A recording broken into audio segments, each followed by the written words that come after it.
जय श्री सीताराम। जय बालाजी महाराज। प्रिय भक्तों, जीवन की बड़ी से बड़ी मुसीबत व संकट को पल भर में दूर करने वाले प्रभु संकट मोचन श्री हनुमान जी महाराज का एक महाशक्तिशाली व सिद्ध मंत्र के बारे में बताने जा रहा हूँ।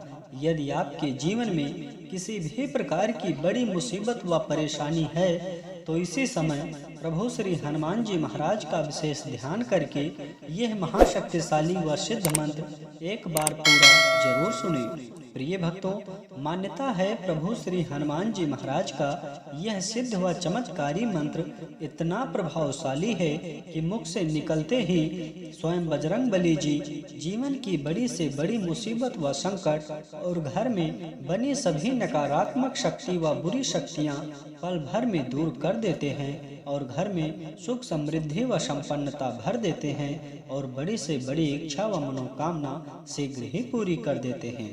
प्रिय भक्तों, यह मंत्र उन सभी भक्तों के लिए है जिनके जीवन में विभिन्न प्रकार की परेशानियां व मुसीबत प्रतिदिन जिनके सभी का बनते बनते बिगड़ जाते हैं, प्रकार के रोग व पीड़ाएं बनी रहती है।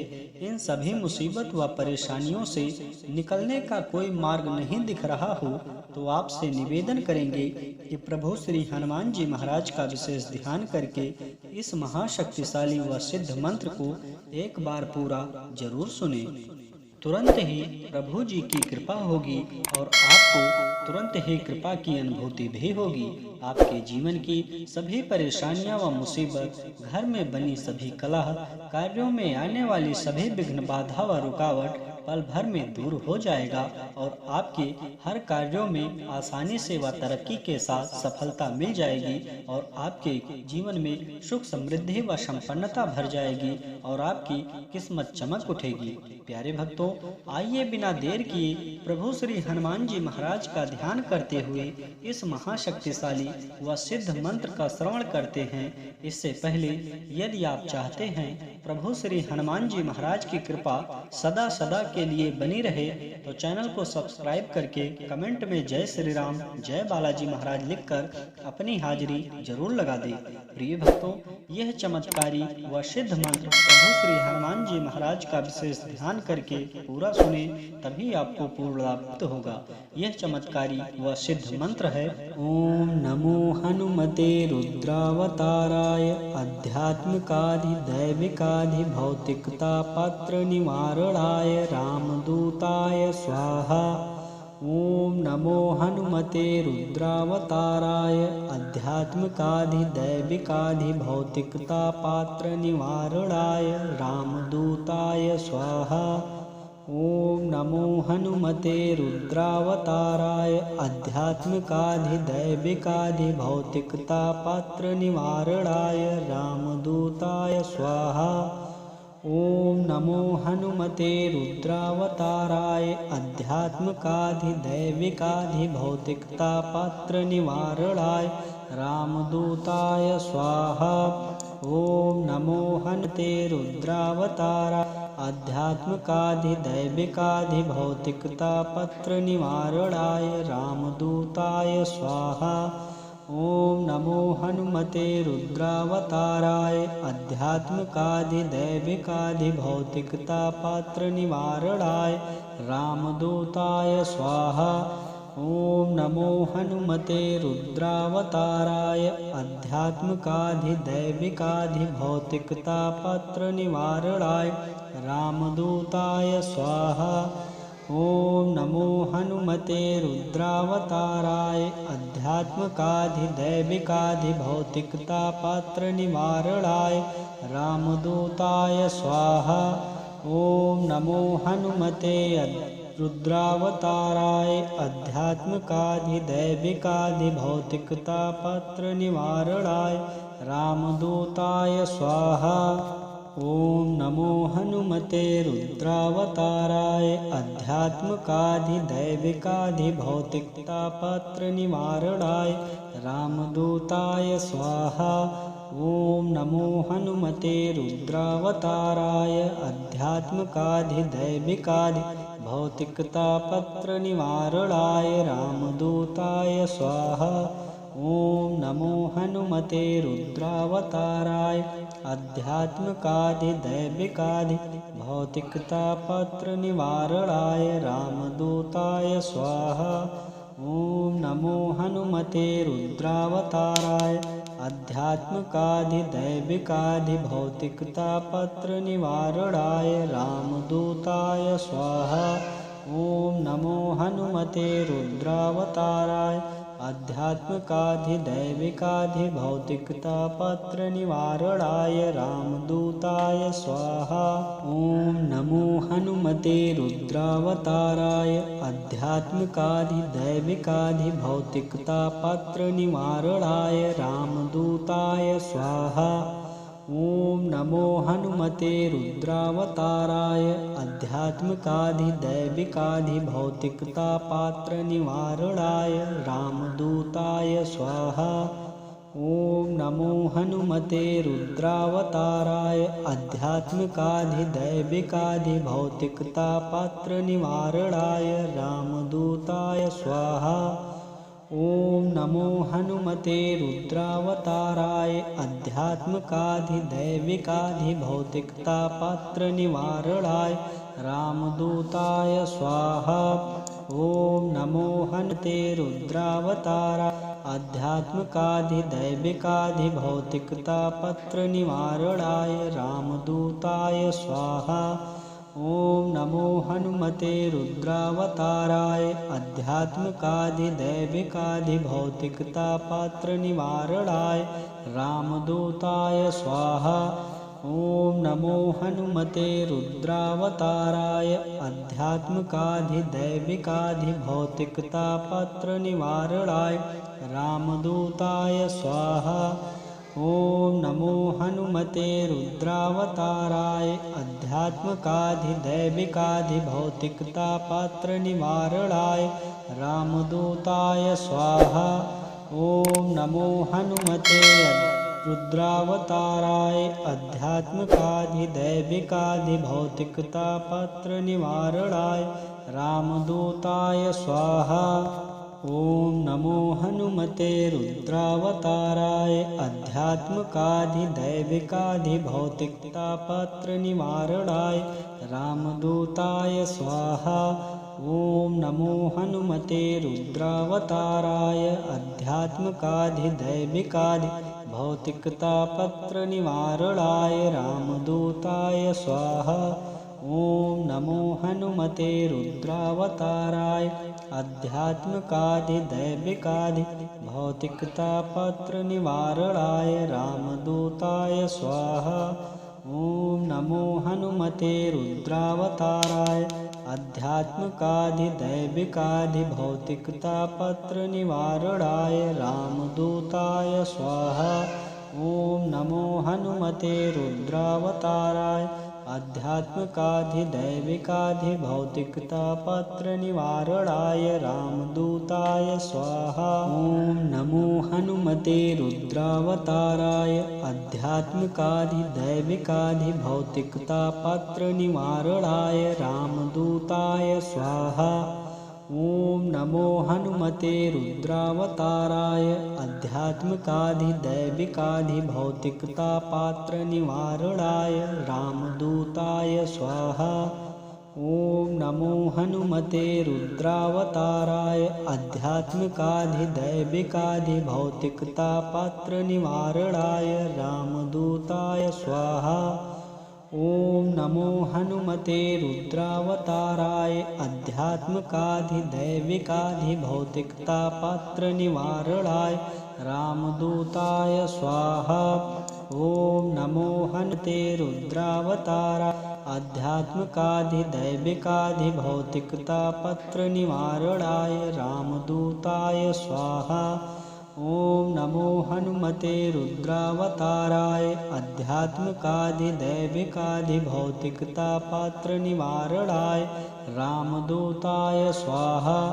ओम नमो हनुमते रुद्रावताराय आध्यात्मिकाधिदैविकाधि भौतिकतापत्र निवारणाय रामदूताय स्वाहा। ओम नमो हनुमते रुद्रावताराय अध्यात्मकाधिदैविकाधिभौतिकतापात्र निवारणाय रामदूताय स्वाहा। ओम नमो हनुमते रुद्रावताराय अध्यात्मकाधिदैविकाधिभौतिकतापात्र निवारणाय रामदूताय स्वाहा।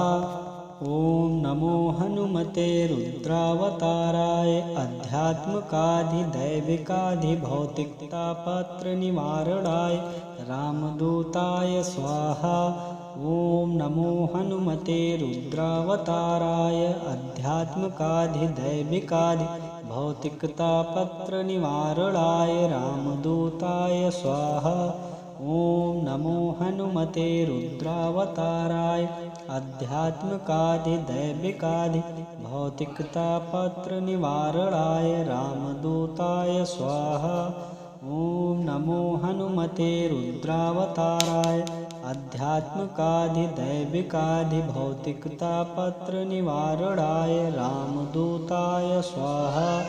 ओम नमो हनुमते रुद्रावताराय अध्यात्मकाधिदैविकाधिभौतिकतापात्र निवारणाय रामदूताय स्वाहा। ओम नमो हनुमते रुद्रावताराय अध्यात्मकाधिदैविकाधिभौतिकतापात्र निवारणाय रामदूताय स्वाहा। ओम नमो हनुमते रुद्रावताराय अध्यात्मकाधिदैविकाधिभौतिकतापात्र निवारणाय रामदूताय स्वाहा। ओम नमो हनुमते रुद्रावताराय अध्यात्मकाधिदैविकाधिभौतिकतापात्र निवारणाय रामदूताय स्वाहा। ओम नमो हनुमते रुद्रावताराय अध्यात्मकाधिदैविकाधिभौतिकतापात्र निवारणाय रामदूताय स्वाहा। ओम नमो हनुमते रुद्रावताराय अध्यात्मकाधिदैविकाधिभौतिकतापात्र निवारणाय रामदूताय स्वाहा। ओम नमो हनुमते रुद्रावताराय अध्यात्मकाधिदैविकाधिभौतिकतापात्र निवारणाय रामदूताय स्वाहा।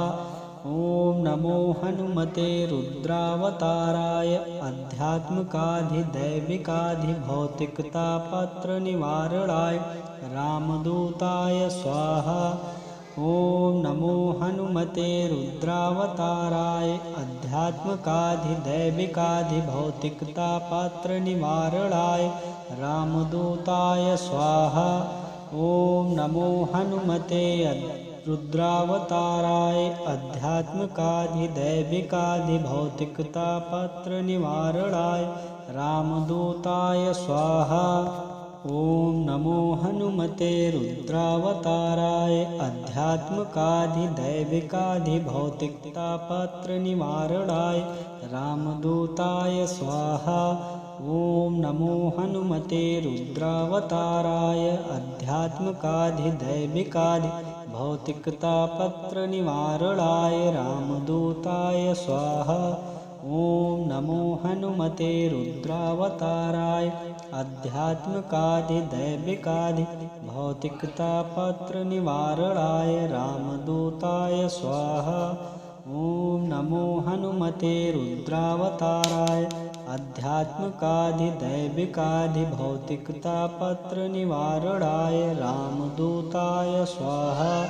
ओम नमो हनुमते रुद्रावताराय अध्यात्मकाधिदैविकाधिभौतिकतापात्र निवारणाय रामदूताय स्वाहा। ओम नमो हनुमते रुद्रावताराय अध्यात्मकाधिदैविकाधिभौतिकतापात्र निवारणाय रामदूताय स्वाहा। ओम नमो हनुमते रुद्रावताराय अध्यात्मकाधिदैविकाधिभौतिकतापात्र निवारणाय रामदूताय स्वाहा। ओम नमो हनुमते रुद्रावताराय अध्यात्मकाधिदैविकाधिभौतिकतापात्र निवारणाय रामदूताय स्वाहा। ओम नमो हनुमते रुद्रावताराय आध्यात्मकाधिदैविकाधिभौतिकतापात्रनिवारणाय रामदूताय स्वाहा। ॐ नमो हनुमते रुद्रावताराय आध्यात्मकाधिदैविकाधिभौतिकतापात्रनिवारणाय रामदूताय स्वाहा। ॐ नमो हनुमते रुद्रावताराय आध्यात्मकाधिदैविकाधिभौतिकतापात्रनिवारणाय रामदूताय स्वाहा। ॐ नमो हनुमते रुद्रावताराय आध्यात्मकाधिदैविकाधिभौतिकतापात्रनिवारणाय रामदूताय स्वाहा।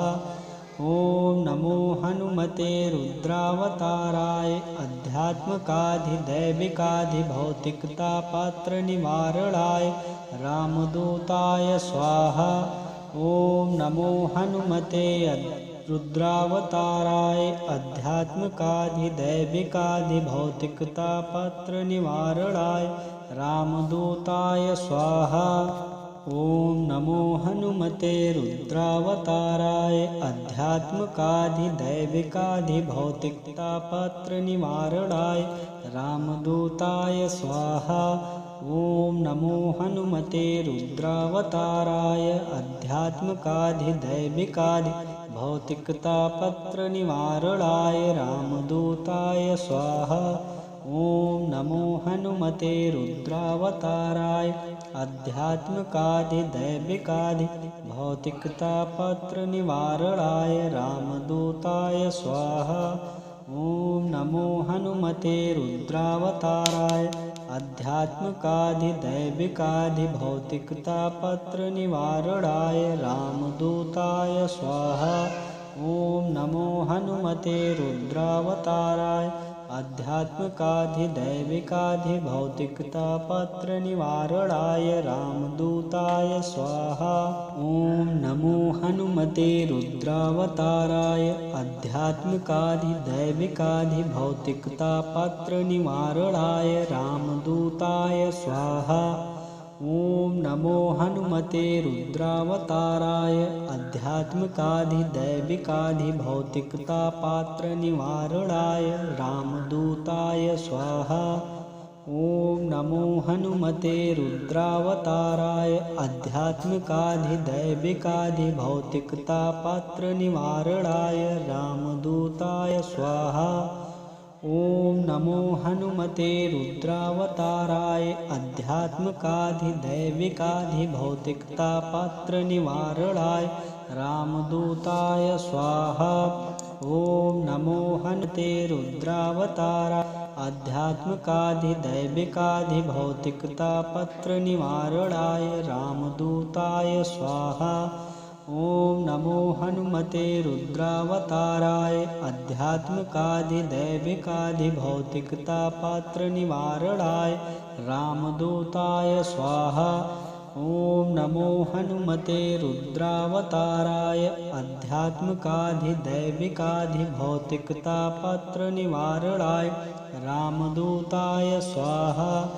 ॐ नमो हनुमते रुद्रावताराय आध्यात्मकाधिदैविकाधिभौतिकतापात्रनिवारणाय रामदूताय स्वाहा।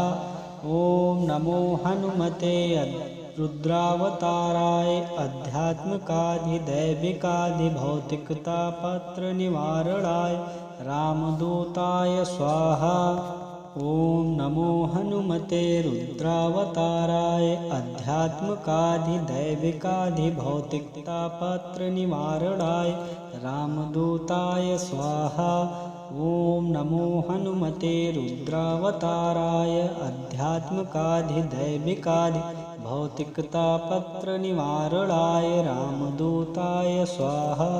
ॐ नमो हनुमते रुद्रावताराय आध्यात्मकाधिदैविकाधिभौतिकतापात्रनिवारणाय रामदूताय स्वाहा। ॐ नमो हनुमते रुद्रावताराय आध्यात्मकाधिदैविकाधिभौतिकतापात्रनिवारणाय रामदूताय स्वाहा।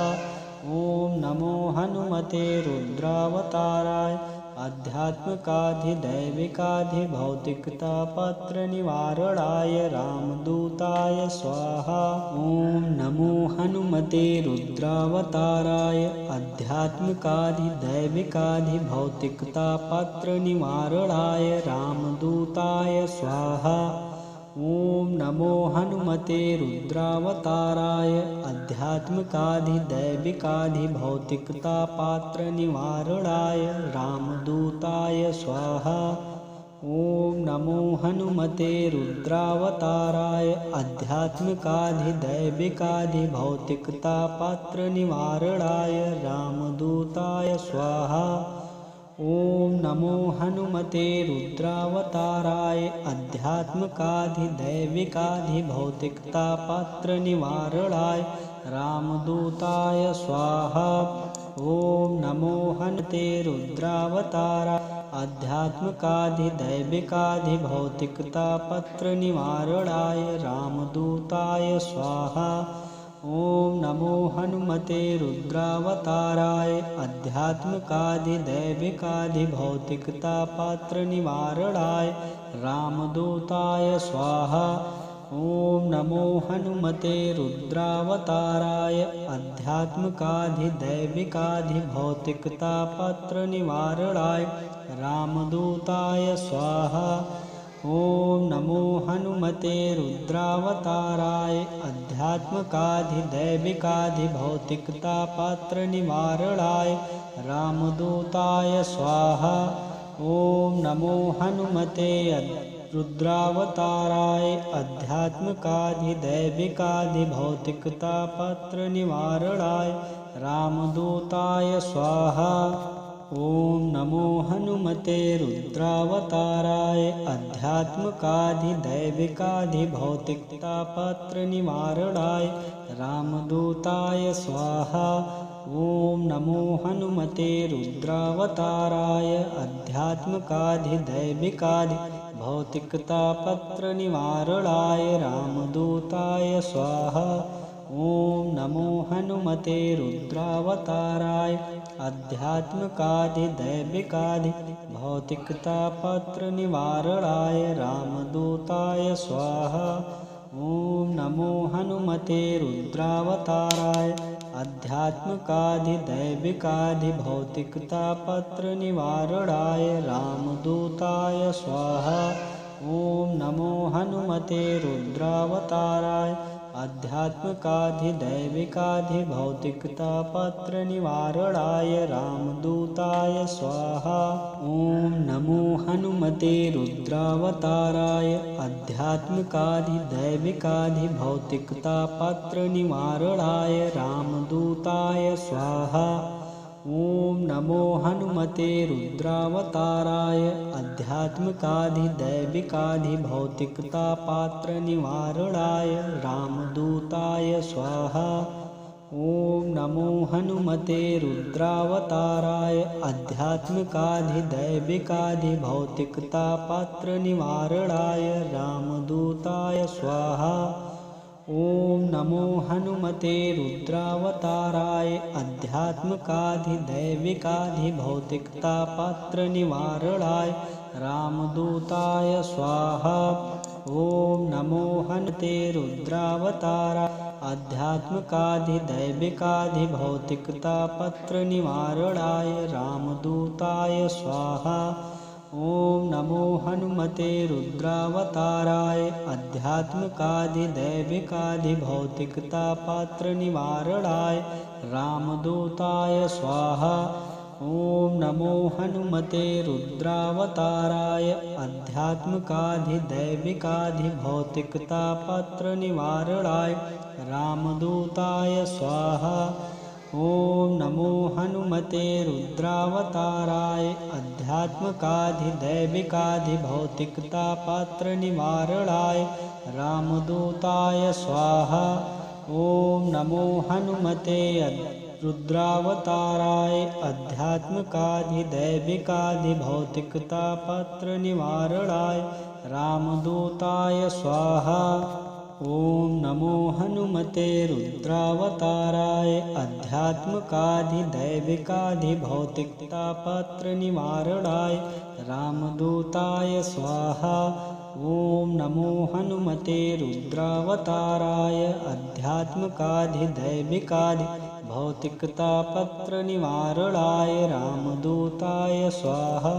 ॐ नमो हनुमते रुद्रावताराय आध्यात्मिकाधिदैविकाधिभौतिकतापत्रनिवारणाय रामदूताय स्वाहा।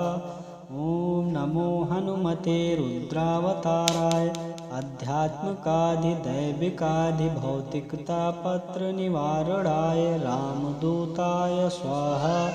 ॐ नमो हनुमते रुद्रावताराय आध्यात्मिकाधिदैविकाधिभौतिकतापत्रनिवारणाय रामदूताय स्वाहा। ॐ नमो हनुमते रुद्रावताराय आध्यात्मिकाधिदैविकाधिभौतिकतापत्रनिवारणाय रामदूताय स्वाहा।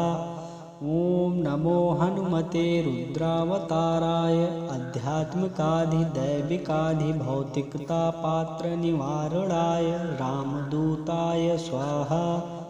ॐ नमो हनुमते रुद्रावताराय आध्यात्मिकाधिदैविकाधिभौतिकतापत्रनिवारणाय रामदूताय स्वाहा।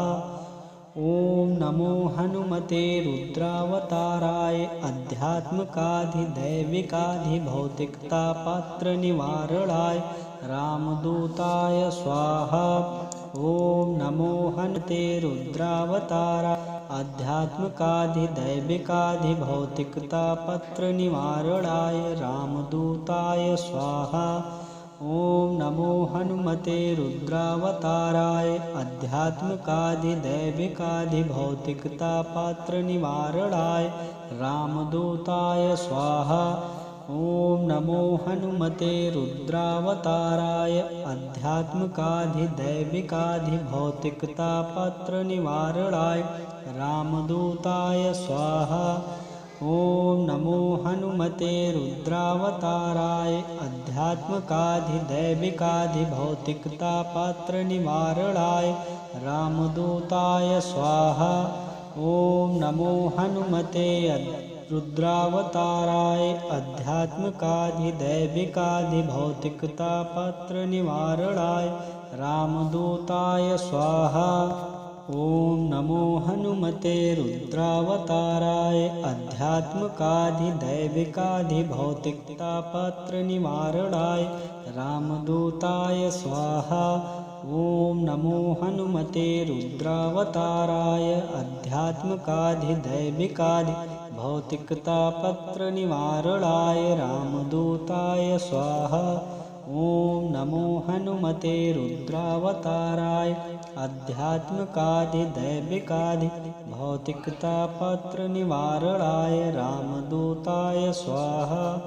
ॐ नमो हनुमते रुद्रावताराय आध्यात्मिकाधिदैविकाधिभौतिकतापत्रनिवारणाय रामदूताय स्वाहा। ॐ नमो हनुमते रुद्रावताराय आध्यात्मिकाधिदैविकाधिभौतिकतापत्रनिवारणाय रामदूताय स्वाहा। ॐ नमो हनुमते रुद्रावताराय आध्यात्मिकाधिदैविकाधिभौतिकतापत्रनिवारणाय रामदूताय स्वाहा।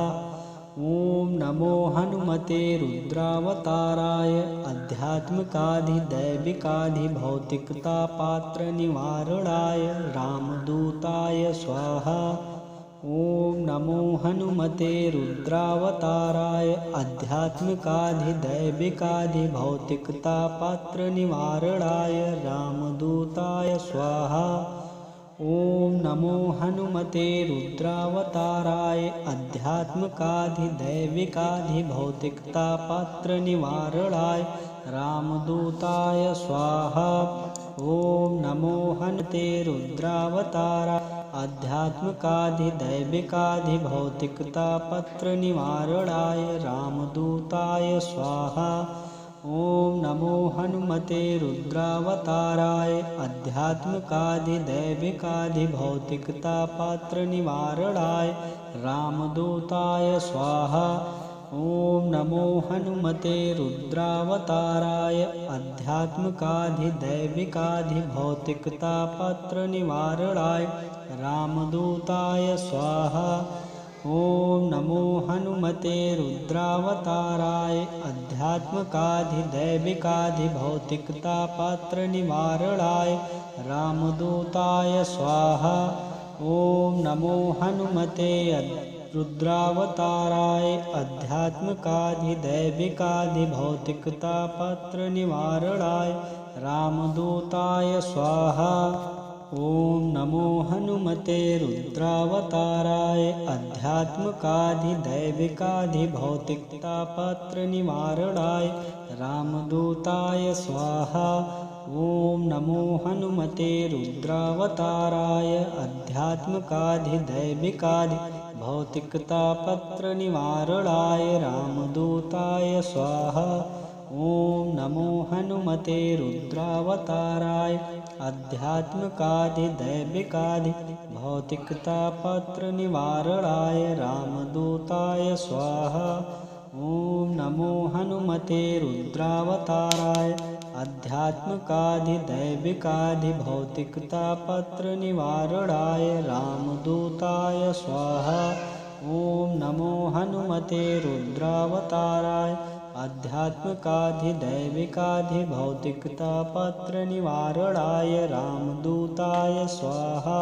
ॐ नमो हनुमते रुद्रावताराय आध्यात्मिकाधिदैविकाधिभौतिकतापात्रनिवारणाय रामदूताय स्वाहा।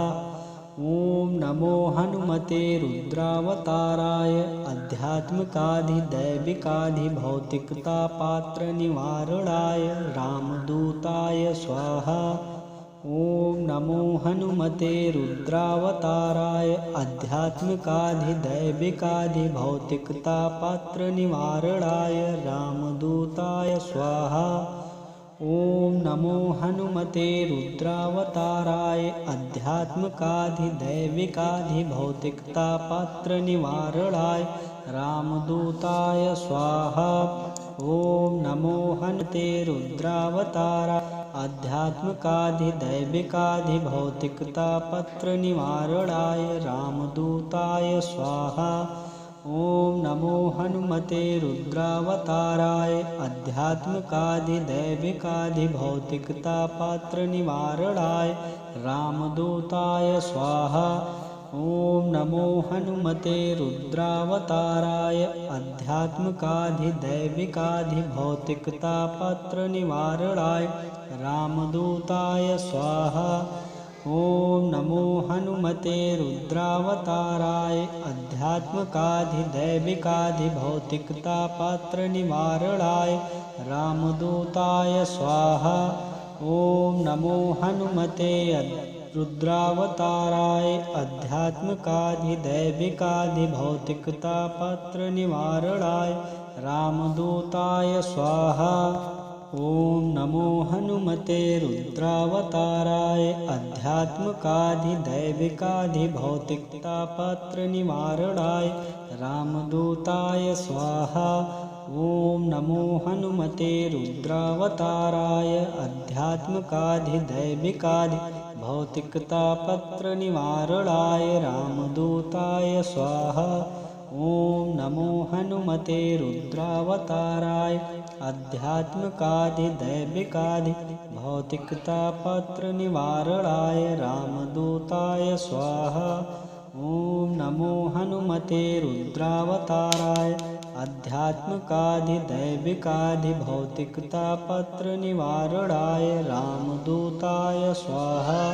ॐ नमो हनुमते रुद्रावताराय आध्यात्मिकाधिदैविकाधिभौतिकतापात्रनिवारणाय रामदूताय स्वाहा।